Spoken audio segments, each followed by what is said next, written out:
యువరాజు డబ్బులు దాచిపెట్టిన విగ్రహాన్ని ధాత్రి ఇంటికి తెప్పిస్తుంది. ఇక ఉదయాన్నే ఇంట్లో విగ్రహాన్ని చూడగానే బూచి, నిషిక, అత్తయ్యగారు అందరూ రండి అని చెప్పి అందరినీ పిలుచుకుని అలా అక్కడికి తీసుకువస్తాడు.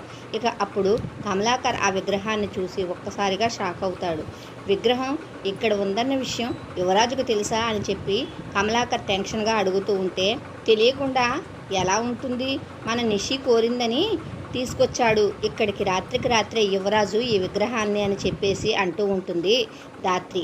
ఇక అమ్మ నిషిక, నువ్వు వెళ్ళి యువరాజుని పిలుచుకుందా అని చెప్పి అంటూ ఉంటే నిషిక ఆనందంగా యువరాజుని పిలుచుకుని వస్తుంది. యువరాజు విగ్రహాన్ని చూసి షాక్ అవుతూ, బాబాయ్ ఇది మన ఆఫీస్లో ఉండవలసిన విగ్రహమే కదా అని చెప్పి అంటూ ఉంటే, అవును యువరాజ్, ఇక్కడికి ఎలా వచ్చిందో తెలియడం లేదని చెప్పేసి కమలాకర్ అంటూ ఉంటాడు. ఇక కేదార్ ధాత్రితో, భలే చేశావు ధాత్రి, చెప్పినట్టుగానే చేశావు, కళ్ళ ముందు ఉండాలి కానీ అందకూడదు అని చెప్పేసి అంటూ ఉంటాడు.